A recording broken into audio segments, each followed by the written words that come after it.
4 orang masih dalam keadaan hidup, sedangkan 3 orang diperkirakan sudah mati.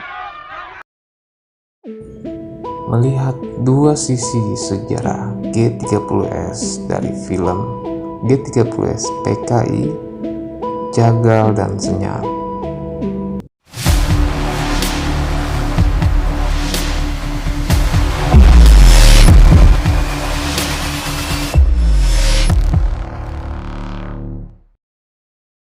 Salah satu sejarah kelam bangsa Indonesia adalah gerakan G30S PKI yang akhirnya mencetuskan 1 Oktober sebagai Hari Kesaktian Pancasila. 30S PKI sendiri dicap sebagai gerakan pengkhianatan bangsa yang dengan brutal merenggut nyawa 6 jenderal kenaman Indonesia yang konon dilakukan oleh para partisipan PKI. Saat ini kita pun memasuki momen-momen peringatan tersebut. Beberapa stasiun TV dan aparat atau kelompok lain mengadakan nonton bareng film yang sering diputar pada tanggal 30 September ini yang berjudul sama dengan peristiwanya, pengkhianatan G30S PKI. Tapi tahukah Anda bahwa ada film lain yang bertemakan peristiwa G30S PKI ini dengan latar tahun 1965 sampai 1966. Film-film ini mengambil tema di balik dan setelah peristiwa tersebut. Sayangnya, mereka jarang bahkan dilarang diputar di Indonesia karena menuai pro dan kontra. Meski begitu, film-film tersebut masuk dalam nominasi Oscar sebagai film dokumenter terbaik. Film itu berjudul Jagal dan sequelnya Senyap. Kedua film ini menggambarkan sisi lain kejadian G30S PKI. Untuk itu yuk lebih jauh melihat dua sisi sejarah dengan film-film ini. Banyak spekulasi mendasari peristiwa G30S PKI. Gerakan 30S PKI terjadi pada akhir bulan September tahun 1965. Pada saat-saat yang genting sekitar bulan September 1965, muncul isu adanya Dewan Jenderal yang mengungkapkan adanya beberapa petinggi Angkatan Darat yang tidak puas terhadap Soekarno dan berniat untuk menggulingkannya. Menanggapi isu ini, Soekarno disebut-sebut memerintahkan pasukan Cakrabirawa untuk menangkap dan membawa mereka untuk diadili oleh Soekarno. Namun yang tidak diduga-duga, dalam operasi penangkapan jenderal-jenderal tersebut terjadi tindakan beberapa oknum yang termakan emosi dan membunuh Letjen Ahmad Yani, Panjaitan, serta Harjono. Beberapa perwira lain di daerah di Jawa dan Sumatera juga turut menjadi korban nyawa. Mereka turut menculik dan membunuh perwira-perwira ini karena dianggap terlibat dalam Dewan Jenderal dan menolak berhubungan dengan Dewan Revolusi yang akan mengkudeta pemerintah. Sejumlah pihak menduga Partai Komunis Indonesia atau PKI sebagai dalang peristiwa ini. Banyak memang yang mengatakan PKI tak hanya membantai para jenderal, tapi juga organisasi, bahkan warga sipil lainnya. Kendati demikian, dalang dari G30S PKI sejatinya masih menjadi misteri hingga kini. Kebenarannya sendiri hanya mereka yang terkait di dalamnya saja yang mengetahuinya. Meski begitu, pandangan saat ini, peristiwa keji tersebut benar-benar didalangi oleh PKI dan menganggap PKI beserta semua yang dekat dengannya dicap sebagai pengkhianat bangsa. Bahkan para keturunan Tionghoa kini banyak menerima diskriminasi, perundungan, sikap skeptis dan sinis dari banyak pihak. Walau kenyataannya banyak dari keturunan Tionghoa pun adalah rakyat Indonesia yang hormat dan cinta tanah air Indonesia. Film ini memang bagus untuk ditonton sebagai sarana edukasi dan informasi bahwa dulu Indonesia pernah mengalami masa kelam dan pengkhianatan besar berkaitan dengan politik dan dasar negara Pancasila. Film ini sendiri digarap oleh Arifin C. Nur dan Nugroho Notosanto. Secara singkatnya, tayangan ini mengisahkan peristiwa G30 SPKI yang didalangi oleh PKI, mulai dari penyiksaan 6 jenderal sebelum dibunuh dan dibuang ke dalam lubang kecil, kudeta terhadap Presiden Soekarno hingga pergantian rezim. Dalam peristiwa kejam, banyak korban berjatuhan mulai dari kalangan militer hingga warga sipil. Hingga akhirnya mereka berhasil ditumpas dan terjadi pergantian rezim. Film ini menampilkan bagaimana tidak ada kemanusiaan dan ketidakselarasan PKI dengan Pancasila, nilai-nilai bangsa Indonesia juga dengan HAM. Film ini membuat sudut pandang bahwa PKI adalah organisasi keji yang tak pantas berada di Indonesia. Namun penggarapan dan penayangan film ini pun menuai kontroversi, karena penayangan film pengkhianatan G30 SPKI diduga menjadi alat propaganda politik di tengah situasi yang saat ini terjadi. Bayangkan saja film pembantian seperti ini menjadi tayangan wajib anak sekolah untuk diputar setiap 30 September.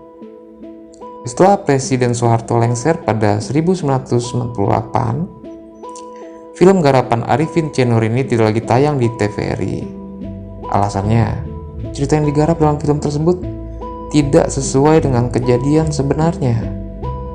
Tapi beberapa tahun ke belakang film tersebut kembali diputar, termasuk di tahun ini. Film Jagal untuk kenang sejarah pembantaian massal tahun 1965 sampai tahun 1966 usai G30 SPKI. Jika selama ini pandangan kamu condong dari satu sisi, dengan PKI adalah oknum yang bersalah pada pelanggaran HAM di tahun 1965 sampai tahun 1966, kamu harus nonton film satu ini. Pandangan kita saat ini mungkin memang cenderung menghakimi PKI atas perbuatannya dan terbentuk dari pembelajaran yang kita dapat semasa mengenyam pendidikan. Tapi kamu juga harus memiliki pengetahuan, perspektif, atau pandangan sisi lain dari film pelanggaran HAM di tahun tersebut. Film Jagal menyampaikan peristiwa lain yang membuntuti setelah G30 SPKI. Pembantaian kejam lain hingga ke para terduga simpatisan tak jauh keji. Setelah organisasi PKI berhasil ditumpas, muncul pembantaian pada orang-orang yang diduga anggota dan simpatisan PKI. Mereka yang banyak terdiri dari para buruh, tani, dimasukkan ke dalam camp untuk diinterogasi, bahkan disiksa sebelum dikeluarkan dan dibawa kepada para jagal untuk dieksekusi mati. Catat, ini semua tanpa peradilan hukum. Disutradai Joshua Oppenheimer, Jagal mengambil sudut pandang tentang pembunuhan anti-PKI bernama Anwar. Film ini memang menggambarkan kisah genosida tahun 1965 sampai tahun 1966, khususnya di Sumatera, yang diangkat dari kisah salah satu algojonya yang sudah membunuh sekitar 1.000 orang.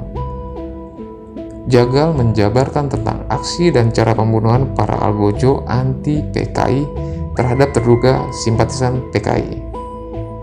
Cara dan aksi mereka kala itu disajikan oleh film ini dalam sebuah imajinasi para pelaku pembunuhan massal. Ironisnya, mereka dengan bebas berkelakar tentang kejahatan dan pelanggaran HAM yang mereka lakukan di waktu yang lampau. Berdasarkan wawancara VOA dengan Joshua, film ini bukan film sejarah yang kembali ke masa lampau, tapi bagaimana orang-orang yang membunuh para terduga partisipan PKI ini hidup di masa kini dalam bayang-bayang masa lalu yang masih teringat jelas. Joshua berharap bahwa film ini menjadi suatu sarana informasi dan edukasi terhadap sejarah yang telah berlalu dan bisa lebih bijak untuk menjalani kehidupan saat ini. Penayangan film ini sukses menuai tanggapan positif dari dunia internasional dan masuk nominasi Oscar. Tapi sayangnya film ini dilarang ditayangkan di bioskop atau televisi Indonesia, bahkan oleh beberapa universitas di waktu kala itu. Film Senyap, sequel dari Jagal yang angkat kisah pilu keluarga korban pembantaian. Film kedua Joshua Oppenheimer yang bernama Senyap atau dalam bahasa Inggris The Look of Silence masih mengambil tema genosida tahun 1965 sampai tahun 1966. Pemutarannya dilakukan secara serentak pada 10 Desember 2014, bertepatan dengan peringatan Hari HAM sedunia. Film ini telah diputar di sejumlah festival film ternama di dunia seperti Toronto International Film Festival, New York Film Festival, Telluride Film Festival, dan Wiener Venice Film Festival.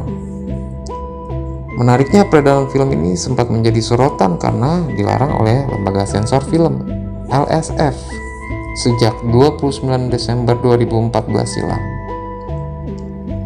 Senyap mengambil sudut pandang dari Adi Rukun, adik korban pembunuhan yang diduga simpatisan PKI bernama Ramli.